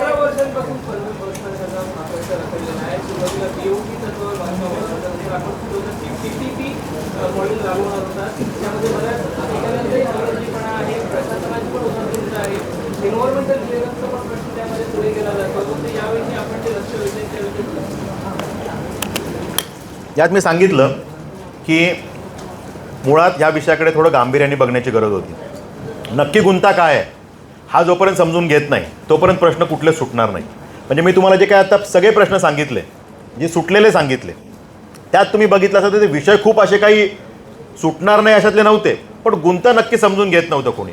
रजिस्ट्रेशन का बंद कोणी समजून घेत नव्हतं. महसूल डिपार्टमेंट वेगळं, नगरविकास वेगळं हे समजून कोणी सांगत नव्हतं. त्यांना घरं घेताना तुम्ही का, बिल्डिंग बांधताना का नाही थांबवलं ते कोणी सांगत नव्हतं. त्यामुळे आपण विषय समजून घेतले तर होतात. आपण जो विषय मांडला त्या बाबतीमध्ये अशी त्याच्यामध्ये असा म्हणजे गुंता आहे की कॉन्ट्रॅक्ट दिलं गेलं पण कॉन्ट्रॅक्टर अडकला आहे कारण एन्व्हायरमेंट क्लिअरन्स नाही. त्याचं मॉडेल जोपर्यंत बदली होत नाही, एक तर सुप्रीम कोर्टातून तो निर्णय यावा लागेल तोपर्यंत थांबावं लागेल, किंवा मॉडेल बदली करून आपल्याला त्याच्यामध्ये पुढं जावं लागेल. त्यामुळे जर का पब्लिक प्रायव्हेट पार्टनरशिप ह्या मॉडेलमध्ये आपण गेलो किंवा गव्हर्नमेंटनी स्वतःच्या पैशातून ते करता आलं तर अर्थात त्यात बजेटची प्रोव्हिजन बघावी लागेल. पण PPP मॉडेलमध्ये करणं हे शक्य आहे आणि त्यामुळे त्याला जर केलं आणि आपण हाईटची जर का लिमिट कमी आणली तर हा प्रश्न नक्की सुटू शकेल. आणि त्याच्यामुळे त्याच्यामध्ये प्रायव्हेट जेव्हा एखादा पार्टनर आपण आणतो आणि त्याला म्हणतो BOTवर बांधा, वापरा आणि हस्तांतरित करा, त्याला जर का ते 30-40 वर्षासाठी आपण देणार आहे तर तो त्याच्यामध्ये काय गणित जोडतो की आता हे बांधणार आहे मी तर मला ह्यात खर्च किती, पण हे करून मला हे पैसे मिळणार आहे 40 वर्षांनी तर मला त्या लागण्यासाठी लागणारं व्याज किती, मग मी आता किती बांधकाम एक्स्ट्राचं करू जेणेकरून त्यात काही गोष्टी भाड्याने देऊन किंवा काही गोष्टी मी त्या ठिकाणी इतर गोष्टी करून त्या मला मिळणाऱ्या भागामधून रेव्हेन्यू कमवू शकतो. हे मॉडेल BOT असतं. आणि मग हे करताना हाईट वाढवावी लागते, त्यात कॉन्ट्रॅक्टरची चुकी नाही आहे, पण मॉडेल BOT असल्यामुळे हाईट रिस्ट्रिक्शनमध्ये अडकून जातं. आणि त्यामुळे त्या मॉडेलला जर आपण बदललं, PPP केलं, तर हे होऊ शकतं. आणि म्हणून त्यासाठीचा पाठपुरावा आपण सुरू केलेला.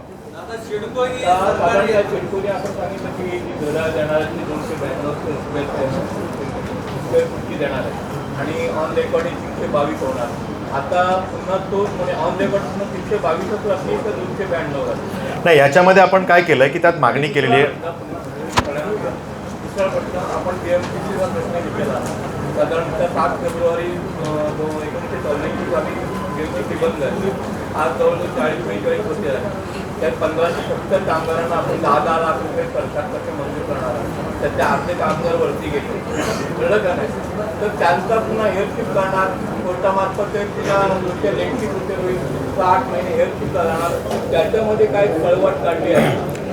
यामध्ये 2 विषय. एक तर सिडको कर्मचाऱ्यांना जो 292 स्क्वेअर फूटचं घर सिडकोच्या या लॉटरी लाभधारकांना, हे जे काही विषय आहे त्यांनी LOI देताना काहीमध्ये 292 लिहिलं आहे, काहीमध्ये 322 लिहिलेलं आहे. आम्ही सांगितलं की सरसकट तुम्ही 322 दिलं पाहिजे. उपमुख्यमंत्री मोदींनी तसे निर्देश दिलेले आहेत. त्यामुळे आम्ही त्यांना 322 स्क्वेअर फुटाचंच घर कागदावर असावं यासाठीचा पाठपुरावा करतोय, जेणेकरून त्या बिचाऱ्याचा दोष नाही आहे. तुम्ही तुमच्या रेराकडे वेगळं प्लॅनिंग आणि जनतेसाठी वेगळं प्लॅनिंग असं असता कामा नये. हे ठोसपणे आणि ठोकपणे आपण सांगितलेलं आहे. त्यामुळे त्याच्यामध्ये आपल्याला कागदावर 322 कसं आणता येईल ही आपली प्राथमिकता राहणार आहे. दुसरा विषय आपण जो सांगितला की BMTC कर्मचाऱ्यांचा, त्यामध्ये हा सुद्धा गुंता एवढा करून ठेवला होता. त्यातसुद्धा आपण थोडा ह्याला स्मूथ करण्याचा प्रयत्न केला, थोडंसं सोपं करण्याचा प्रयत्न केला. आणि आपण सांगितलं की हे BMTC कर्मचारी आहेत, हे तुम्हाला मान्य आहे का? तर त्यांचं म्हणणं आहे की मान्य आहे, पण ह्याचे डॉक्युमेंटेशन कसं करणार? तर आम्ही सांगितलं की यातल्या अनेकांना तुम्ही ग्रॅच्युटी दिलेली आहे, ते रेकॉर्ड तुमच्याकडे आहेत, म्हणजे त्यांचा प्रश्न उरता कामा नये. त्यांना पटलं, हो हे तर बरोबर आहे, मग तुम्ही आडकाठी कशासाठी करता म्हटलं. त्यांचा एक वेगळा रेकॉर्ड तयार करा, ह्यांना तुम्ही तात्काळ पैसे दिले पाहिजे. काही लोक आहेत की ज्यांचे काही डॉक्युमेंट नव्हते, पण त्यांचं कुठंतरी एखादा कागद त्यांच्याकडे कुठेतरी त्यांना पूर्वी एखादा सॅलरी स्लिप असेल, त्यांच्याकडे एखादं कुठल्या तरी ते कामात तिथे होते आणि त्यांच्या माध्यमातून एखादं तिथे स्क्रॅप असतं, ते स्क्रॅप विकला गेलं, त्यात त्याची सही होती त्या व्यक्तीची, तो प्रूफ असेल. कुठलंही एक प्रूफ द्या जेणेकरून तो तिथे व्यक्ती होता कामाला हे प्रूव्ह होईल आणि त्याला ते पैसे मिळतील. कारण चुकीच्या व्यक्तीला पैसे द्यायला नको ही पण आपली भूमिका असली पाहिजे. त्यामुळे ते एखादा कागद, प्रक्रिया जटिल न करता एखादा कागद जोडणे आणि या प्रक्रियेत पुढे जाणे हा निर्णय आपण शिथिल करून घेतलेला आहे. तर तुम्ही पुढचा विषय सांगितला की ज्याच्यामध्ये त्याचा समजा वारस असेल, तर वारसाच्या बाबतीत काय करणार? अशा बाबतीमध्ये त्यांना कागदावरती किमान तुमच्याच अडचणी नाहीत परिवारामध्ये हे तरी करून आणावं लागेल. त्यांचा हक्क सोडतरी करून आणावं लागेल. नाहीतर उद्या एखाद्याच्या अकाउंटला 10 लाख दिले आणि त्याचा जर का दुसरा कोणी आणखीन वारस आला, त्याच्यामध्ये काही अडचणी येऊ शकतील. कारण जुन्या काळातले हे विषय आहेत, त्याच्यामध्ये अनेक विषय आहेत. म्हणजे समजा त्याच्यानंतर त्याच्या पत्नीला लाभ द्यायचा आहे, पत्नी समजा असू शकतं, काही जणांची त्या काळात 2-2 लग्न होती, त्यामुळे तशा पद्धतीनं काही होऊ शकेल. अनेकांची काही मुलं आहेत, काही रेकॉर्डला आहेत, काही रेकॉर्डला त्या ठिकाणी नव्हती, तर का आज एका मुलाने पैसे मागितले, उद्या त्यांचं जर का बहीण आली पैसे मागायला, तसे विषय होऊ शकतात. त्यामुळे अशा पद्धतीनं वारस निश्चिती ही त्या ठिकाणी करावी लागणार आहे. किमान त्यांचे हक्क सोडतरी करून घ्यावी लागणार आहे, तर ते पैसे त्यांना मिळू शकतील. नाहीतर चुकीच्या व्यक्तीला पैसे गेले तर परत ती प्रक्रिया रिव्हर्स करण्याची काही सोपी नाही आहे. त्यामुळे आणि हा विषय फार लोकांचा नाही आहे, एक 15 ते 20% लोकांचा वारसांचा प्रश्न आहे. बाकी सगळ्यांचे अधिकृतपणे आता ती व्यक्ती हयात आहेत, त्यामुळे तो विषय होऊ शकेल. 12.5% योजनेअंतर्गत घरं बांधलेली आहेत गरजेपोटी आणि तिच्यावर म्हणजे तोडक कारवाई करते. आपण म्हणताय की ती तोडक कारवाई स्थगिती केलं पाहिजे, काही ठिकाणी तोडक कारवाई अजून होतच असते. सिडकोची मी ते सांगितलं, मानसिकता या विषयात चुकीची आहे, ती सुधारण्यासाठीच आपण काम करतोय. म्हणजे काम करताना या भागामध्ये विषयावर काम करण्यापेक्षा मानसिकतेवर काम करावं लागतं, हे दुर्दैव आहे. त्यामुळे ते आपण करतोय. त्यामुळे 2022चा GR आहे, त्याचं प्रॉपर इंटरप्रिटेशन सिडकोनी केलं पाहिजे आणि त्या विषयामध्ये पॉझिटिव्ह पुढं गेलं पाहिजे, हे पण मागतोय. 22चा GR आहे की त्याच्यामध्ये ही घरं अधिकृत केलेली आहेत. 2011पर्यंतचा मला वाटतं विषय त्यात आहे. त्यामुळे त्याच्यामध्ये ते सगळं पॉझिटिव्ह केलं पाहिजे ही बाजू आहे. पण सिडको त्याचा अर्थ वेगळा लावते आणि त्याच्यामध्ये तोडक कारवाया होतात. पण तोडक कारवायांमध्ये पण काय होते हे पण समजून घेतलं पाहिजे की काही ठिकाणी जिथे आपण खरंच घर बांधलं आहे कुटुंबासाठी ते ठीक आहे, अनेक ठिकाणी त्याचा कमर्शियल वापर झालेला आहे, ते सुद्धा तपासून बघावं लागेल की जर का ते बांधले आणि तिथं आपण चाळी बांधले आहेत किंवा अन्य काही करून कमर्शियल तिथे वापर करतोय, अशा बाबतीमध्ये सिडको म्हणते की हा विषय चुकीचा आहे. त्यामुळे तो विषय थोडासा अडचणीचा आहे. पण ज्यांनी खरंच घरं बांधले, जे राहतात, ज्यांना त्रास होऊ नये, अशांसाठी रिलॅक्सेशन मिळालं पाहिजे, यासाठीच आपल्याला संघर्ष करावा लागेल. फुडलँड कंपनीजवळ जो चौक आहे तिथे एक दीड तास वाहतूक कोंडी होते. तिथे उड्डाण पुलासंदर्भामध्ये आपण काय करणार आहात का? आणि विशेष म्हणजे कळंबोली वसाहतीमध्ये वाहन पार्किंगचा जो विषय तो प्रचंड जटिल आहे. कळंबोलीमध्ये वाहनं लावायची कुठे याने रोज वाहतूक कोंडी होते. साधी अग्निशामक यंत्रणा सुद्धा पोहोचू शकत नाही. तर यासाठी आपण काही प्रयत्न करणार आहात? नक्की करणार. वाहतूक पार्किंगचा जो प्लॉट आपण म्हटलं, त्या पार्किंगच्या प्लॉटच्या विषयामध्ये प्रक्रिया सुरू झालेली आहे. त्यामुळे त्याच्यामध्ये आपण सकारात्मक निर्णय लवकर करून घेऊ. मुख्यमंत्री महोदयांनी स्वतः निवेदनात सांगितलं, त्यामुळे त्या विषयामध्ये आपण पुढे जाऊ. विषय राहतो फूडलँडचा ट्रॅफिकचा विषय. हा नव्याने आपण ह्यात काम सुरू करू. असे अनेक ह्याचे स्पॉट्स आहेत की ज्याला आपण म्हणतो की जिथे कंजेशन होतं आहे, ट्रॅफिक होतं आहे, या काही असे क्रॉनिक स्पॉट आहेत. अशाच ठिकाणी थोडा अभ्यास करून ह्याच्यावरचा नवीन पाठपुरावा आपल्याला सुरू करावा लागेल. त्या विषयात आपण सुरुवात करू. हातावर उड्डाण पूल सोडलेला आहे. आता MSIDC कडनं आता काम चालू आहे. तो जर कळंबोली सर्कलपासून जर त्यांनी पलीकडे MIDC ला घ्यायला लागला तर वाहतूक मोठी बाहेर. ठीक आहे, चांगला सजेशन आहे. आपण त्यात माझा एक प्रश्न आहे, नयनाचा प्रश्न आहे.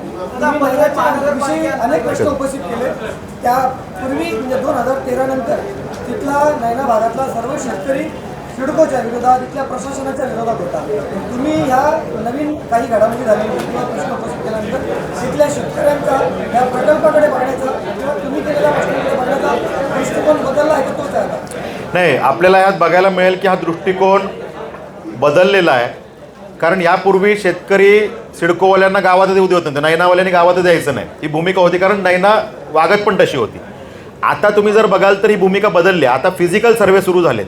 नयनाने ड्रोन सर्वे का केले? कारण बदमाशी करत होते, वरूनच केलं, गावात येऊनच देणार नाही कोणी, आणि आम्हाला चुकीचं करायचं, त्यांना चुकीचं करायचं होतं, त्यामुळे ते ड्रोन सर्वे. आता सांगितल्यानंतर सामंजस्याने हे विषय पुढे आले. ट्रेडरकडे ह्याचे सगळे सुनावण्या होत आहेत, ऐकलं जात आहे. सिडको ऐकण्याच्या भूमिकेत आली. ऐकत नव्हते पहिले, फक्त बोलत होते. आता ऐकणं सुरू झाल्यामुळे शेतकऱ्यांना दिलासा मिळाला आहे आणि त्यामुळे त्यांना आता त्यात काही दिलासा मिळतो. त्यामुळे शेतकरी त्यांना गावात येऊ देत आहेत, सर्वे करू देत आहेत की मोजा आमची जमीन, आणि त्यामुळे शेतकऱ्यांना विश्वासात घेतल्यामुळे होऊ शकलं. नाहीतर हे होऊ शकलं नसतं. आणि हा परिणाम आता जमिनीवर दिसायला लागलेला आहे. नाहीतर पूर्वी ह्या विषयाला कोणी एंटरटेनच करू देत नव्हतं. अजून महत्त्वाचे प्रश्न आहेत.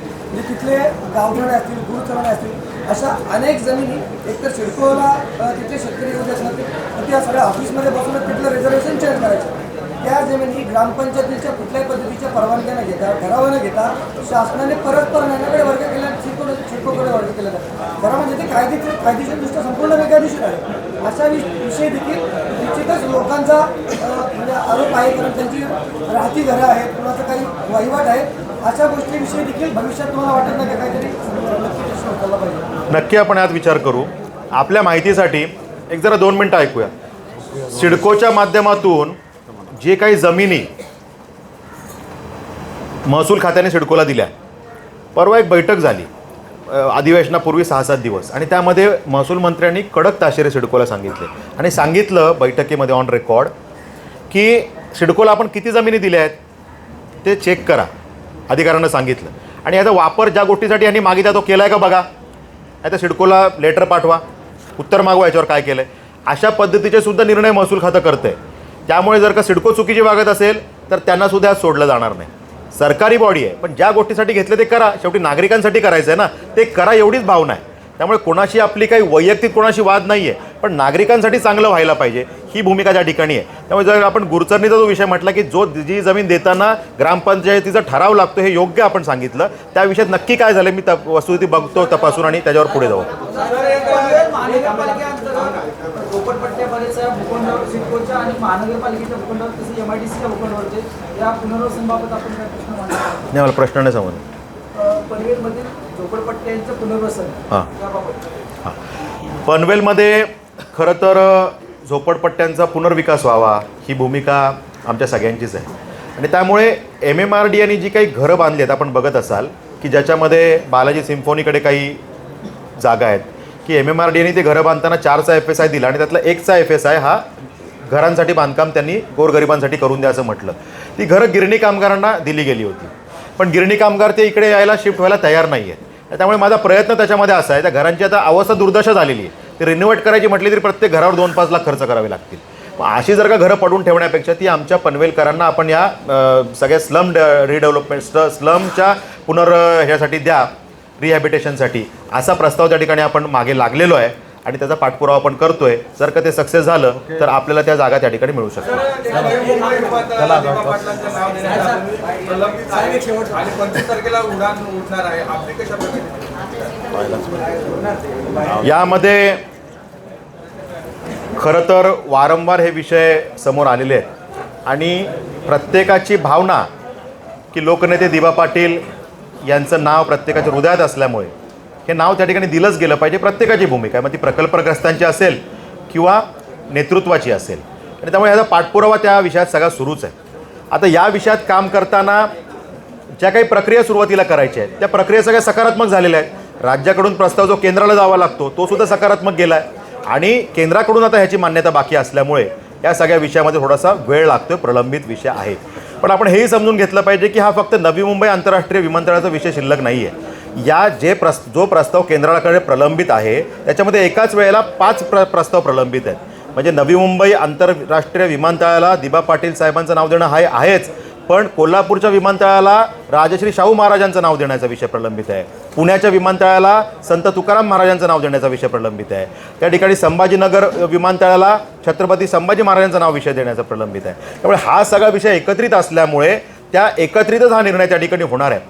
दुर्दैवानं विमान लवकर आता डिसेंबरमध्ये उडतं आहे, तर त्यामुळे आपल्या सगळ्यांच्या भावना या विषयात तीव्र आहेत. हे खरं आहे की ते उडण्याच्या आधी नाव लागावं हे प्रत्येकाची भावना आहे, आमच्या सगळ्यांचीच भावना आहे. त्यामुळे त्या विषयाच्या पाठपुराव्यामध्ये आम्ही सगळेच आहोत आणि हे व्हायलाच पाहिजे. करण्यासाठी जे काही करावं लागेल ते आपण करतोच आहे, पण ही प्रक्रिया थोडीशी जटिल असल्यामुळे यात थोडा वेळ लागतोय, पण जो काही पाठपुरावा करावा लागेल तो आपण करू.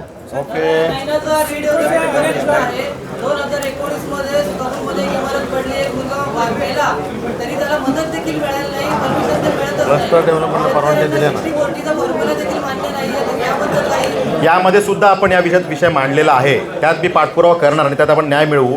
त्यात आम्ही म्हटलं की याच्यामध्ये क्लस्टर डेव्हलपमेंटची एक पॉलिसी त्यांनी दिली आहे, पण क्लस्टर डेव्हलपमेंट छोट्या बिल्डिंगसाठी लागू होत नाही आहे, ती अडचण होते. त्यामुळे त्यात क्लस्टर डेव्हलपमेंट तर असू दे, पण त्याच्यामध्ये त्यांना वाढीव FSI देता येईल का ही मागणी आपण केली आहे. ते त्यात पण यश येण्यासाठी जे काही करावं लागेल ते आपण करूया.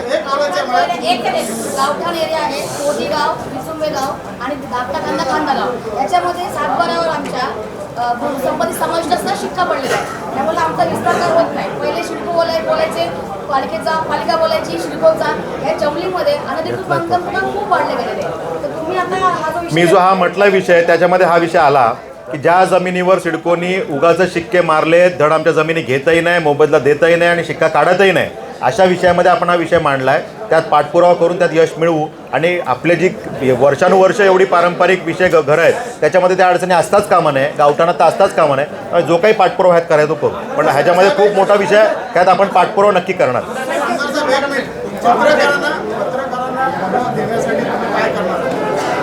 पत्रकार स्थानिक पत्रकार एवढे वर्ष ते पत्रकारासाठी घरासाठी काय हे जे सिडकोच्या माध्यमातून जे लॉटरी होतात की नाही त्याच्यामध्ये पत्रकारांसाठी एक वेगळा कोटा असतो. त्यात खरं तर आपण पार्टिसिपेट व्हायला पाहिजे. म्हाडाकडेही तो कोटा आहे, त्यामुळे त्यात आपण पार्टिसिपेट व्हायला पाहिजे. त्यात तिथे त्या गोष्टी सोप्या करण्यासाठी जे काही करावं लागेल ते आपण करू. घरांच्या किमती फुगलेल्या होत्या त्या आपण कमी केल्या, आता किमान लॉटरीमध्ये आपण पार्टिसिपेट तर व्हायला पाहिजे, तर त्यात आपण मार्ग काढू. आमदार साहेब, आपण अनेक आरोप लावलेले आहेत. सुशासन आणि पारदर्शक कारभार करण्याचा भाजपाचा आणि महायुतीचा नेहमी पायंडा असतो.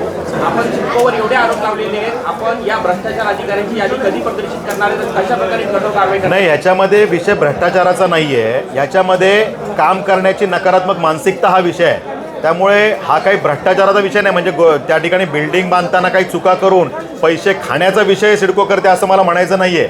माझं म्हणणं हे आहे की जर का राज्याचे मुख्यमंत्री देवाभाऊ यांचं डेव्हलपमेंटचं विजन एका बाजूला, उपमुख्यमंत्री महोदय यांचं डेव्हलपमेंटचं विजन एका बाजूला आणि ते विजन खाली जनतेपर्यंत नेण्यासाठी जर का मध्ये खोडाकोणी